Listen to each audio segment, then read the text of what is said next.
Okay, here we go. Thank you. Well, welcome. So everybody else has already been told the instructions, so I'll give them to you again. You have 10 minutes to introduce yourself, explain where you're at, and we'll listen to whatever you have. And then after 10 minutes, we'll have a little bit of a Q&A. We've set up the chat so audience members can submit questions, and we'll try to get as many as we can in. We've also got a bunch of preloaded questions and other questions that came in via email or whatever that we'll try to get to. And we'll have a good discussion with you. And at the end of 25 minutes, then we'll ask you to wish us well and farewell, and we'll do the same with your opponent. And then after that, we will have a vote and decide how and when we're gonna endorse. So I'm going to start the 10-minute clock now. Amazing. Thank you. And welcome. I'll start by wishing everyone well and saying thank you for giving me the opportunity to chat. I know I've met a bunch of you, so apologies if some of this isn't so fresh. But I want to start by saying that I'm not a typical Democratic candidate. I'm young. I'm 35 years old. I don't currently hold elected office. I'm an entrepreneur. I even once donated to a Republican. He's a never Trumper who was a huge fundraiser for Obama and was introduced to me by a member of Obama's staff. I also won't get any Democratic Party endorsements, but I will get a few important ones. I received Our Revolution's endorsement. That was the organization started by Bernie Sanders in his 2016 run. And I'd hope and be honored to get the endorsement of this Indivisible chapter. And this endorsement is by far the endorsement that is most important to me. And I want to tell you guys why. Growing up, my family was absolutely crushed by two things: war and our country's healthcare system. My father is a disabled veteran who still lives with shrapnel in his back and in his brain. He's gone through several botched back surgeries, and he spent my childhood addicted to painkillers because when you live in a small town in a rural area with poor healthcare access, the easiest thing to do when a veteran has pain is to prescribe him more pills. My mom, she is our savior. She raised three boys while taking care of my dad. We relied on food stamps, Medicaid. We relied on our community. We found help everywhere we could. And we also all worked, my brothers and I. I started working at 14, giving back to my family. And between the fact that I had a pretty good public school growing up, I was able to succeed in school and receive a full scholarship to Yale University. I intended to serve my country. I wanted to go into government. I wanted to join the Foreign Service. So I studied several languages, and I spent over a year in the Middle East. That was my plan. And then my junior year, my father got really sick and spent a lot of time in a hospital, and we were saddled with hundreds of thousands of dollars of medical debt. So I had to make a visceral decision for my family, and I decided to not go into government, but take a different path and help out financially. And since then, I've spent much of my career as an entrepreneur building businesses. I focused most of my time in healthcare and have built some really incredible businesses in women's health, in urgent care, in mental health. And I'm proud to say that we've put doctors, nurses, and therapists all around the country, but particularly in Northern California, in places of really high need.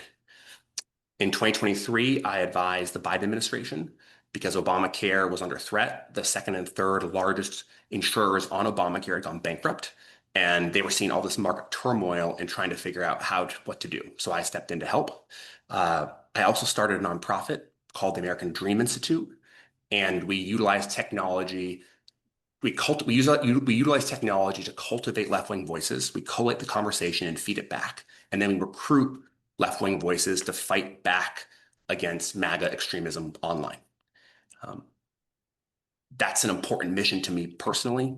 I see what's happening to young people in our country. I see how ineffective we've been at fighting back against Trump and against MAGA. And I committed so much of my time to fighting that fight on the internet, and now I'm fighting the fight in real life. I'm a dad. I have two kids. I'm married to an amazing woman who owns her own business. She's an architect. And I just feel like I've been given so much by this country. America has worked for me. I've given back, but I've been so fortunate. And what I fear most of all is that everything that I've been able to have won't be available to my kids or won't be available to people of my generation or later generations. And I say all that because I believe in the American dream, but I also believe that the American dream is dying. And I think we all know that. There used to be this promise that was vocally said amongst all of us, that all Americans, that the future would always be brighter, that we'd always leave a better country for the next generation, a healthy environment, a more prosperous future with good jobs and great communities, with housing availability and healthcare access. And then somewhere along the line, we stopped saying that. We stopped believing in that promise and we stopped talking about it. And that is why I'm running for office. I'm running for office because the American dream is under threat. It has not been well, I think, for decades. Donald Trump is currently stepping on its throat, but we all know that even without Donald Trump, corporate America and corporate influence in our politics has been crushing the American dream for decades. So I'm asking everyone here to please endorse the candidate who you believe will actually fight back against Donald Trump.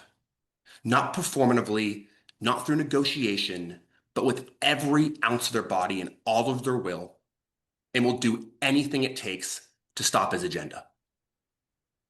And then I want you to endorse the candidate, or I hope you endorse the candidate who, once Donald Trump is gone, will fight to take back our country, will fight back against corporate influence, and will reject corporate interest in our political system. On December 17th, we passed something called the NDAA, the National Defense Authorization Act. This was a near $1 trillion defense spending package. And uniquely, Trump actually needed our votes. This was while we were bombing boats in Venezuela, and a slew of anti-war Republicans actually defected. So Donald Trump needed Democrats to cross the aisle and vote with him on his agenda. If you look around Northern California, most congressionals said no. Ro Khanna said no, Sam Liccardo said no, Mark DeSaulnier said no, Garamendi said no, Huffman said no, Zoe Lofgren said no. Congressman Thompson, my opponent, he voted yes. And I'd recommend that everyone read his statement alongside Jared Huffman's statements the day they both voted, respectively, yes and no. That felt more visceral to me when I was in Minneapolis with a friend of mine, Ro Khanna, on January 26th. This was 4 days after Alex Preddy was murdered. And I felt viscerally in my own life, seeing with my own eyes, what domestic violence was in a way that we haven't seen in America maybe ever. And the combination of war abroad and war at home, it's impacted me in a way that I felt in a way that I never thought I could feel. And I'm so, so angry. And I'm angry that on January 14th, a bunch of Democrats voted to impeach Kristi Noem. And on the same day, they voted to fund our national security apparatus, to fund the national security bill. And they voted to fund another $3.3 billion of weapons to Israel. On the same day that they voted to impeach Kristi Noem, and yes, Congressman Thompson was one of those Democrats. This is performative politics at its absolute finest. One could You've even got 1 minute to wrap up. one could even go so far as saying this is a lie. And I'm tired of Democrats saying that they're for all these things, that they're for Medicare for all, when they vote against bills like the Lower Costs and More Transparency Act, which Congressman Thompson voted against as one of 7 Democrats in 2023, because that bill would have crushed the insurance industry. It would have crushed the healthcare industry, but it would have been a step towards Medicare for all. And it's why I'm making the promise to never take a dollar from a corporation, never take a dime from a lobbyist, never trade a single stock while I'm in Congress. And I'll promise to always fight for the people on this call, and I promise to use every ounce of my will to fight back against Donald Trump. As Americans, we always do the right thing at the last possible moment. I think Winston Churchill said that.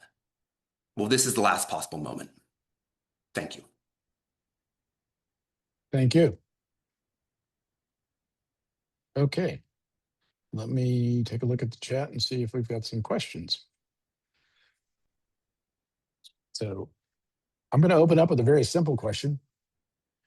So you consider yourself a progressive. What's your definition of what it means to be a progressive?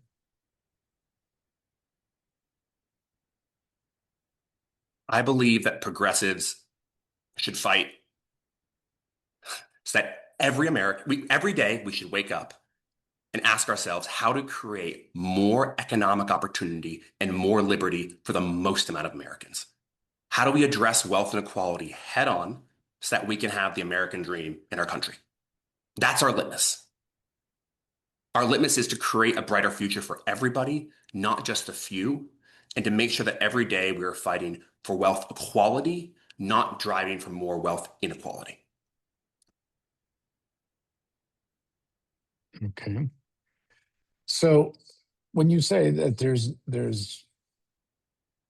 you want to drive towards economic equality, but you don't really, how do you parse that out in terms of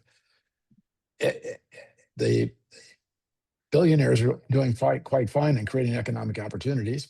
So they are. So how do you parse that out, and what's your agenda for trying to change the conversation and change the incentives or whatever that would drive towards a more progressive future? What are the incentives that you would look at that would be different than what are currently in place that favor? Yeah. So if you poll Americans, Republican and Democrat, there is a uniform agreement that the country today is unfair, that our current system is rigged, and that wealth inequality has gotten way out of control. And we haven't started talking about healthcare, housing, or education, but just that fundamental, one metric. We'll get there. Equality, right? So why then, if the most Americans agree, why is nothing happening? Why is it not being fixed? And it's because corporations fund our political system. That used to be a problem that Republicans dealt with. But if you look at Americans today, look at Democrats today, the longer you spend in Congress, the more you are corporately funded. So we have to immediately limit corporate interest. We can do this even without Citizens United. In California, we can pass a proposition that would say that no company which is either headquartered or chartered in California can contribute to political campaigns. At the DNC level, they've already said that for presidential primaries, no corporate money will be allowed. We could take that all the way down the line and say that for any primary in which there was 2 Democrats, no corporate money is allowed. So we start with, I think, the root of the problem, which is how do we limit corporate money in politics? And how do we do it even though the Supreme Court is not our ally? Now specifically, the Trump corporate tax cuts created something like 800 billionaires. Sorry, the Trump tax cuts created something like 800 billionaires. We roughly 5x'd the number of billionaires in our country post those tax cuts. And if you remember, the Biden administration promised to repeal those tax cuts, but we never did. We had full control. We had full control of the House, the Senate, and the presidency for 2 years. And my opponent was actually on the tax subcommittee on Ways and Means that would have been responsible for drafting legislation to repeal those tax cuts. But we never did. So we have to raise taxes on billionaires and corporations. Full stop. We have to do it. We have to pick that promise back up that we made to ourselves, that our party made to us, and we have to actually follow through. So Citizens United and taxation. There's another 100 things I could talk about. I could talk about healthcare. I could talk about education. I would say those are longer term investments in raising our floor, supporting our social safety net so that no one can fall behind and everyone has the opportunity to succeed. But in terms of the big picture things, corporate influence and tax policy. Okay. So you've talked about being an outsider. There's 2 ways to say that. You are an outsider. How does that translate into effective legislative strategy? And what specific policy priorities in coalition building would support the passage of that legislation? Because as an outsider, how do you build that coalition? And what's the path to success for making that agenda work? Sure. So I'll point to, I actually think being an outsider today is an advantage because I believe that if you're well resourced, but you're outside the party, the specific party apparatus and voting structure, you can have great impact. I'll use two examples, Ro Khanna and Thomas Massie. Republican, Democrat, Republican, but not the most quote unquote like well-liked members amongst the own establishment in their own parties. But if you look legislatively, they've been extremely productive. And they both have massive followings, and they're both well funded, not by large corporations, but by actual people and actual citizens in this country. So I say that because those are two critical examples. Now, you do need to be well resourced. If you're just fighting the good fight over here on an island saying, I wish things were this way and I'm going to say X, Y, Z, you're probably not going to get too far. You do have to negotiate. You do have to utilize your leverage. You do have to utilize your power. I will utilize my expertise because I have plenty of relationships on both sides of the aisle in the healthcare industry, including those who were in the Biden administration and in the Obama administration. I will work effectively with those members of the admin to drive real healthcare change and healthcare policy. That's experience that I can lend to the table. But broadly, I think the outsider position is beneficial because otherwise you're just voting the party establishment line. And I think both Khanna and Massie have shown that in this moment, that classic sort of partisanship is not effective. Now, bipartisanship doesn't also mean just voting with Donald Trump. It means working with specific Republicans who have shown, like even today in the vote against Iran, will defect from Donald Trump, who will do the right thing, picking them out and working with them tactically. If we do that, we can actually take on Trump's agenda. And by the way, maybe we'll, beyond Trump, actually do some good for the country. Because again, a lot of folks on both sides recognize that wealth inequality and corporate power is the root cause of so many of these problems. And I think many folks are willing to go against the establishment wings of their own parties and step up to deliver solutions.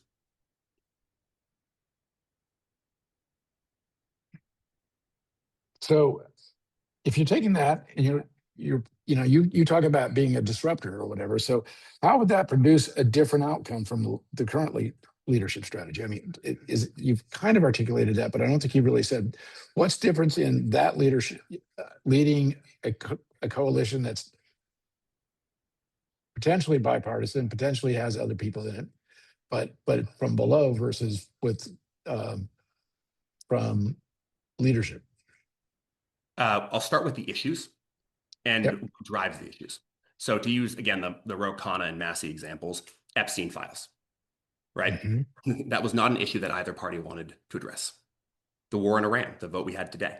Again, the establishment of neither party wants to address this. It's why a couple of weeks ago, the Democrats were actually going out of their way to scuttle the bill that Massie and Khanna had on the table for a war powers resolution to vote against the war in Iran. Democrats were working behind the scenes to actually take it off the table because they didn't want to have to go on record for or against a war. So working on behalf of the American people on issues that we actually care about, like the files, like healthcare, like fair taxation, those are not establishment priorities. They're not even establishment issues because the establishment is too locked up in servicing their donor class. It's why we did not get a public option. It's why we are not moving towards Medicare for all, because the insurance industry and the pharmaceutical industry are among the very largest donors to our government. So I guess I'm sort of saying the same thing, but different. We do need bipartisanship. We do. Right. But we need it amongst folks who are doing the right thing on behalf of actual Americans, not putting forth or voting on legislation on behalf of special interest or on behalf of Donald Trump. So it's really, it's two different things. And then when you push it further, when you show that the will of the people is on your side, you can get momentum. Like, again, Massie and Ro Khanna have been running campaigns for months on several issues. And they've shown that when you get national coverage and you get real momentum, those issues, you can shed light on those actual issues and you can actually get them passed. But what we have right now is a system of legislation where functionally you either vote the party line or you vote the establishment line or you vote in line with your corporate interest. Look, when Congressman Thompson voted on December 17th, on December 17th, when the NDA was passed, we were actively waging a legal war in Venezuela. So Right. Congressman Thompson's vote, yes, to me, was a vote for that war. It was a vote to say, sure, Trump, go on and continue. And we funded the Pentagon. And now they're fighting a war in Iran. They don't even need incremental funding. They have all the funding they need. They got $1 trillion. So now, why did he do that? Did he believe in that war? Or did he believe in his donor class, which is heavily financed by the oil and gas industry and by the defense industry? I don't know if he believed in war or didn't. What I see is a voting record that tracks pretty closely and pretty aligned with corporate and special interests.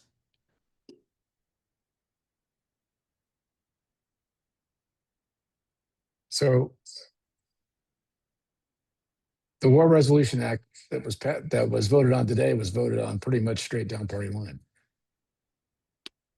You know, it's interesting. You're right, except we have 4 Democrat defectors, and if we were able to if they voted in line with the rest of the party, In we actually would have passed it. So I'm I'm not saying, look, it was only 4 votes, but it also shows you that Democratic leadership today, which is not just Hakeem, it's the entire Democratic leadership, it's the entire senior rank of the Democratic Party. They don't even have control of the party. They could have pulled it off. All they needed was to convince 4 people to hold the line, and they couldn't do that. So to continue to put trust in this wing of the party, in this generation of leadership, I think is misplaced. It's been over a year, and look at all the damage that Donald Trump has done in just a year. You compare that to the 2 years of full control we had under Biden, the first 2 years of Biden, and what did we actually accomplish that was meaningful? What did we accomplish in our long-term agenda versus what the Republicans and Donald Trump have accomplished in just 1 year? So currently we've voted and we came up short on the War Resolution Act, but there's still funding involved. And there's funding that has not been approved. And there's new funding rounds that have been asked for. And there's still DHS funding on the line. And those things are still in play. So how would you approach funding with respect to additional weapons, additional things, and also additional weapon sales to Israel? So working backwards, unfortunately on DHS, we already approved $70 billion of funding over the next several years through the big bastardly bill. So the incremental DHS funding is only $10 billion. And meanwhile, we're shutting down TSA and the Coast Guard. So we have to take a different strategy there. The strategy I've been pushing is actually a totally different legislative tact, and it's moving ICE out of DHS into the Department of Justice, because what that does is it defunds it. And 2, it makes it, I think, true to its original intent, which is to actually go after felons and real criminals, which if that's the case, then put it under the Department of Justice. In terms of war resolutions, this is easy for me. Like, I would vote no with my personal vote, and then utilize my platform, my voice, to encourage as many others to have courage to do the same alongside me. Because again, it's only 4 people. So we got to get to those 4 people. Like, we're not talking 100, it's 4. Like, how can we not get to 4 people? So 4 people. And then on Israel, absolutely not. I've stated that multiple times over and over again. Continued funding of Israel and continued co-option of our political system by a foreign actor, which is via AIPAC, is completely unacceptable. And it's so right in front of our face that it's almost insulting at this point, that it keeps getting put in front of the American people. Okay. Let's kind of shift topics for a minute. We still have a few minutes left. So let's talk about healthcare. It seems to be one of your favorite topics to talk about. So do you support Medicare for all specifically? 1,000%. And let me tell you, and how do you get there? What's your path to get there is the question. So Medicare for all has to come there's like a few prongs.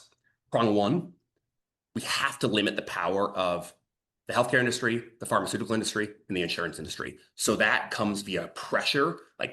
Like we've done with AIPAC, there should be a campaign against every Democrat who is funded by those industries. And we put them on blast and we make constant pressure while also taking the actions I described previously around limiting corporate PAC influence through California, the DNC. That's one angle. Separate from that, we have to work collectively through tactical means to expand healthcare access and expand healthcare coverage in the United States while also making our healthcare system more efficient. We already spend 24% of GDP on healthcare. The average, that's almost 2x more than developed nations do. So there is a problem here, and it's in large part, I think, again, driven by the health insurance industry, the pharmaceutical industry, et cetera. But we do have to bring down costs while expanding access. So I would start with Medicare for kids. Every kid under 18 should have free healthcare. It teaches them to be healthy, it's humane, and actually it's low cost. Kids are usually pretty healthy. 2, we need to expand the number of PCPs in our country. That's family care doctors, practitioners. Right now, we have 350,000 clinical pharmacists in America, and they don't operate at the top of their license. About half of them sit behind desks at CVS, bored out of their minds, and they would love to have a patient panel. And you could very simply say 2 checkups a year, 1 blood draw, a patient panel of 300 to 400 people managed by a clinical pharmacist. And that would, in a de facto manner, almost double the amount of PCPs in this country. And for someone under 50 who's healthy, that's a wonderful form of healthcare access. 3, we have to make the United States government a negotiating entity. Right now, we can only negotiate on a very small sliver of hyper-specialty drugs. The United States government should be able to negotiate for every single drug. And not just for that, it should take over pricing for inpatient and outpatient procedures, which is currently done by the AMA. And the government should actually set pricing and negotiate. There's lastly something called the Medicare adjustment factor, which every year is the inflation mechanism that supposedly pays hospitals more every year because their costs are inflating. And what it really is a highly manipulable basket that hospitals use to actually get paid more every year when in fact costs aren't going up. You could just play with that adjustment factor. Because again, the United States government is powerful. They got to throw their weight around. Right now, they're ineffective and actually driving down cost.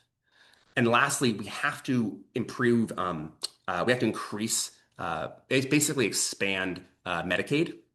Because right now, California through Medi-Cal obviously does supplemental Medicaid above, so you can be covered at $100,000 plus. But in most states, you cap out at $50,000. So we need to continuously raise the Medicaid level.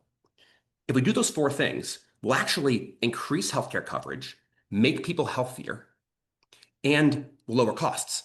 And while we're fighting the battle against corporate interest, that primes the stage for Medicare for all, for universal healthcare. When we actually get there, now we have a system that we can flip on where the system makes sense. And we've already started making progress towards the ultimate goal in the meantime. So it's sort of this 2-pronged approach. But the great thing is the 4 things I mentioned, those legislative ideas, we've polled them. They all have bipartisan support. Let's go see the Republicans all say no to Medicare for kids. We actually can get this stuff done, but we also have to fight, I think, a much bigger, broader war over here that's not necessarily legislative. It's more of it's a war of money. It's a war against money. It's a war of money. It's a war of branding and marketing and storytelling while we do the legislative action that would actually give people more coverage and fight back against all the healthcare that Donald Trump's taking away from people. So that's how you think you can get Medicare through Congress? That's the 2. Okay. Those are the 2 pieces. Okay. But here's the thing: when you poll this, if you poll Medicare, if you don't call it Medicare for all, but you describe it and you poll it to Republicans, they like it. It's a 20 issue in America, and that's changed. That wasn't the case 20 years ago, and that to me is an opportunity. That once you get the money out and once you take away the special interest, the will of the people is there. Okay. Great. So, hey, we got a couple of questions from the gallery also about healthcare, but we also have a couple of questions specific about you and your campaign. Great. So, so first and foremost, big question keeps coming up. Yes, you're young. Yes, you're smart. Yes, but you're inexperienced. Why wouldn't you run for lower office first before you started going to Congress? So, Donald Trump is not president in lower office. Donald Trump is president in D.C. and when he's not in Mar-a-Lago and in the halls of Congress. And I'm running for office because I believe that Donald Trump will define my generation, that he will go down as, well, we all know how he'll go down. But if I didn't do this, if I didn't serve my country in this manner, I knew I would always regret it. And this is the greatest platform and the best opportunity I have to directly go at Donald Trump. Second, my experience in healthcare really lends itself to national policy and national programming. And yes, I Mhm. don't have traditional political experience, but I have experience with political messaging through my nonprofit. I have experience Mhm. talking to young and working class people through my nonprofit.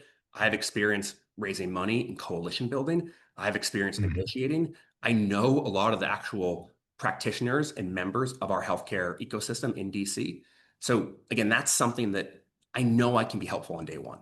Like expertise does matter. If you don't have expertise, you're just doing what the lobbyists tell you. Like I will come to Congress with a real point of view on how to make immediate progress in healthcare. So those are the two things. Like I bring to the table an ability to fight back against Trump, and I bring to the table real healthcare experience. But you're right, I don't bring to the table classical political experience. Great. No, thank you. Appreciate that answer. There's still lots of questions. When you take PAC money, PAC money is easier to trace and easier to understand and easier to see. And we believe in a people-powered funding mechanisms. So PAC money isn't in our top 5 things that we like to see. But there's still questions about how are you resourced and where are your major donors, and the transparent, anything you can do to help lend an air of transparency to that, so that the people that are considering you as a candidate would have a more clear picture of that. That would be helpful. Sure. So no single donor represents more than 1/4 of 1% to the campaign. We've raised about $2.6 million from outside individuals. And again, that's uh, no one is very big in that pie, 1/4 of 1%. And I'll also note these are people. These are people that I know. They're often friends of mine. PACs are entities designed for political influence that with people running them paid by that corporation to run them to invest in politicians to produce political outcome. That's different than an individual who I have a personal relationship with. Beyond that, the biggest group proportion of my funding comes from Democratic Party donors who have also backed Ro Khanna and Sam Liccardo. Those were the Mhm. last two competitive uh, Democratic uh, congressional races in the Bay Area. And I'm working with Democratic Party fundraisers, the same ones who work for both of those. So if you look at those 3 lists side by side, you're going to see an extreme amount of overlap because it's Mhm. the same people and the same meetings and the same folks who, frankly, are progressive donors who are really pissed off with the mainstream Democratic Party today, which is why they donated to people like Roe, which is why they're backing me. So that's the single Sure. biggest group. And then there are individuals from my network. Beyond that, we've made a promise. We made it publicly on Instagram recently that in addition to the No PAC pledge, if we find any donors, unsolicited donors who who are leaders in companies that do not kind of match our values, who are fighting against our democracy, who are destroying our environment, we will refund or donate those contributions. And we've done that already on a few occasions. So I want to be transparent. Like this is a conversation between me and the constituents in this district. If you have issues with individuals, come talk to me about it and we'll have a full Okay. conversation and we might actually do something about it. Okay. We got 1 minute left. What's the one question you wish I'd asked that I haven't asked yet?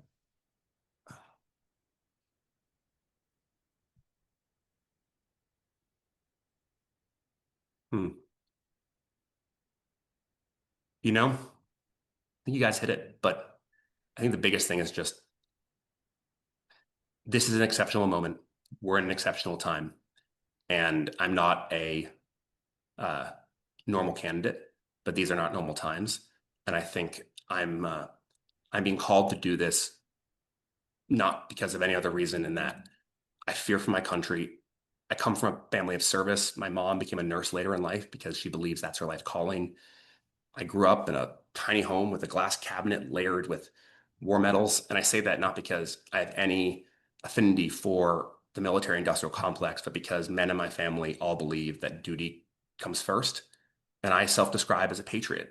But when I say patriot, what I mean specifically is that I will always fight for the version of my country that I believe in. I will never abandon my country. I'll never abandon my community. And I am going to go down fighting if I'm going to go down. And I really don't think we're going to get that far. I think we're going to win, guys. I think we're going to win back in the midterms. I think we're going to take down Donald Trump in 2028, the Republican Party, but Donald Trump. And I think we have a bright future for this country. We just got All to right. take hold of it. Thank you so much for your time. I appreciate your comments, and I appreciate you for bringing a progressive voice to the campaign. So thank you. Thank you. Appreciate it. All right. Thank you, everyone.